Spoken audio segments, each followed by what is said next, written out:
अस्सलाम वालेकुम everyone, this is your teacher Mariam. How are you? उम्मीद है ठीक होंगे। बिस्मिल्लाहिर्रहमानिर्रहीम। Let's start our topic today. जी, कल हमने पढ़ा था कि केमिकल इक्वेशन को बैलेंस कैसे किया जाता है, उसके जितने भी तरीके थे, जिनका रूल्स का ख्याल रखना पड़ता था। ठीक है, अब हम देखेंगे कि ये जो केमिकल इक्वेशन है किस तरीके से बैलेंस हुई है। समझने की एग्जांपल है, अगर वो आपसे एग्जांपल दें, अगर बोर्ड वाले आपसे एग्जांपल पूछें, give an example how can we can balance the chemical equation, कि एग्जांपल दे के हम कैसे केमिकल इक्वेशन को बैलेंस कर सकते हैं। देखें, Zn plus H2SO4 ZnSO4 plus H2। देखें, जिंक का सिर्फ एक एटम है, ठीक है, यहाँ पे जिंक का एक एटम है। सल्फर का भी एक एटम है, यहाँ पे सल्फर का भी एक एटम है। ऑक्सीजन के 4 एटम है और यहाँ पे ऑक्सीजन के भी 4 एटम है। H2 हाइड्रोजन के 2 एटम्स हैं और जो रिएक्शन में हमें प्रोडक्ट मिला उसमें भी हाइड्रोजन के 2 एटम है। ठीक है, ये हमारे पास सॉलिड है, ये हमारे पास एक्वस सोल्यूशन है, ये हमारे पास सॉलिड है, ये हमारे पास गैस है। ठीक है, ये हमारे पास होगी सारी की सारी बैलेंस्ड केमिकल इक्वेशन। ठीक है, इसमें कुछ भी अनबैलेंस नहीं है।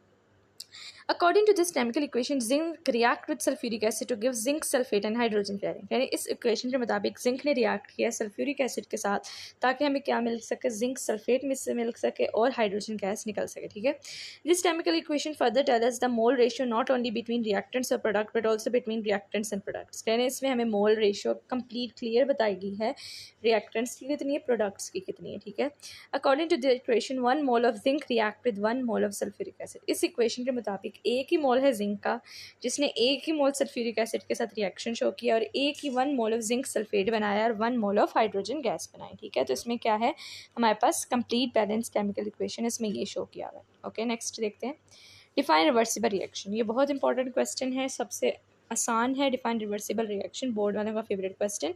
रिवर्सिबल रिएक्शन कौन सा होता है? ऐसा रिएक्शन जिसमें प्रोडक्ट टूट के, ये वाला जो प्रोडक्ट बना है टूट के दोबारा रिएक्टेंट्स बनाते हैं, हम उसे क्या बोलते हैं, रिवर्सिबल रिएक्शन। अब जरा डेफिनेशन देख लेते हैं, दा से स्टार्ट करनी है।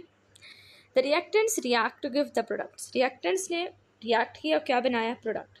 And the products in return reacts to give the reactants back. और जब प्रोडक्ट बन गया तो प्रोडक्ट दोबारा टूट गया, क्या बनाने के लिए, reactant. Such reactions are called reversible reaction. हम उसको क्या बोलेंगे, रिवर्सिबल रिएक्शन। और हम इसको किससे शो करते हैं, ये डबल एरो से। ठीक है, जो कि बता रहा है कि रिएक्शन फॉरवर्ड भी है और बैकवर्ड भी है। तो ये हमारे पास विद एग्जाम्पल डेफिनेशन हो गई रिवर्सिबल रिएक्शन की। नेक्स्ट अब देख लेते हैं एग्जाम्पल क्या है। रिएक्टिंग इन रिएक्शन वॉल्स आयंस में ऑल्सो भी shown in the form of chemical equation. कह रहे रिएक्शन में खाली जरूरी नहीं, एटम्स और मॉलिक्यूल्स और आयंस भी इस्तेमाल कर सकते हैं। Both AgNO3 and NaCl are ionic compounds. हमें पता है दोनों के दोनों क्या हैं, आयोनिक कंपाउंड्स हैं, मतलब कि आयन से मिलकर बने हुए हैं। And a soluble in water, और पानी में मिक्स हो जाते हैं। When they mixed in water they react to form products. जब उनको पानी में मिक्स किया जाता है तो वो टूट के अपने अपने किसी और आयन के साथ जुड़ जाते हैं पॉजिटिव नेगेटिव होने की वजह से और प्रोडक्ट बनाते हैं। जैसे Na प्लस होता है, ठीक है, और NO3 माइनस होता है। In the same way Na ये वाला प्लस होता है और Cl क्या होता है, माइनस होता है। तो प्लस किसके साथ जुड़ेगा, हमेशा माइनस के साथ। तो Ag किसके साथ जुड़ा, Cl के साथ। और प्लस ये वाला जो सोडियम वाला प्लस है वो किसके साथ जुड़ा है, यहाँ पे जुड़ा नहीं हुआ, लहदा लहदा, लेकिन ये जुड़ भी सकते हैं। ठीक है, लेकिन यहाँ पे इन्हें लहदा लहदा लिखे है, Na plus plus NO3 minus. AgCl being insoluble comes out of aqueous solution। कह रहे हैं कि AgCl जब नया प्रोडक्ट बन जाता है ना, ये पानी में सोल्यूबल नहीं होता, इस वजह से हम इसको एक्वस सोल्यूशन से बाहर निकाल लेते हैं और प्रेसिपिटेट्स बन जाते हैं। ओके, ये एग्जांपल थी आयोनिक कंपाउंड की। अब देखते हैं next, calculation based on chemical equation. अब हम देखेंगे हम कैलकुलेशन कैसे कर सकते हैं केमिकल इक्वेशन की। देखें, a complete and balanced chemical equation tell us the mole ratio और molar mass ratio between the reactants and product। कह रहे हैं जब भी एक बैलेंस्ड केमिकल इक्वेशन होगी ना आपके पास, तो आपके पास मोल रेशियो भी क्लियर होगी और मोलर मास रेशियो भी क्लियर होगी। ठीक है, रिएक्टेंट्स और प्रोडक्ट्स के दरमियान। With the help of this ratio we can find out the molar masses of the products provided we know the molar masses of the reactants. इस तरीके से हमें मोलर मास निकालना आसान होगा प्रोडक्ट्स का, क्योंकि हमें रिएक्टेंट्स बताए हुए हैं।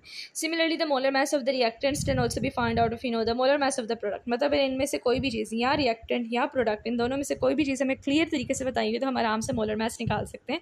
यहाँ पे एग्जाम्पल देखें, for equation tell us that 1 mole gram of calcium carbonate react with 2 mole 73 gram of sulphuric hydrochloric acid. कह रहे हैं 1 मोल था, 100 ग्राम है उसका मोलर मास किसका, कैल्शियम कार्बोनेट का, जो कि रिएक्ट कर रहा है 2 moles of hydrochloric acid to produce 1 mole of CaCl2 and 1 mole of water and 1 mole of carbon. ये कैसे CaCO3 था, ठीक है, ये 1 mole थे, यहाँ पे 100 ग्राम एस्टर मास। 2CHCl एस्टर कितना ग्राम है, 73। ओके, ये हमारे की क्या बना रहा है, ये देखें, ये माइनस होता है क्लोरीन और हाइड्रोजन होता है प्लस, ठीक है, और ये CaCO3 माइनस होता है, कैल्शियम होता है प्लस, कैल्शियम के साथ माइनस रिएक्ट करेगा, ये वाला जो रिएक्शन Cl के साथ होता है CaCl2, बाकी H2O और CO2 निकल जाएगा गैस के तौर पे, ठीक है। अब देखें हमारे पास 100 ग्राम CaCO3 था, 73 ग्राम HCl था, तो क्या बन गया, 111 CaCl2 बन गया, 18 ग्राम वाटर हो गया, 44 ग्राम क्या हो गया, कार्बन डाइऑक्साइड। इस वजह से बैलेंस्ड केमिकल इक्वेशन से हमें हर चीज़ अच्छे तरीके से समझ आ गई। तो total masses of the reactants are equal to the masses of the product. इन सबको ऐड करें, इस सारी चीज़ को ऐड करेंगे, इन तीनों के बराबर आता है, ठीक है। ये बताते हैं कि रिएक्टेंट्स का जो टोटल मास है किसके बराबर है, products total mass. I hope so आपको अच्छे तरीके से समझ आई होगी। कल मैं इंशाल्लाह न्यूमेरिकल समझाऊंगी। Like share and subscribe my channel. Allah हाफिज़।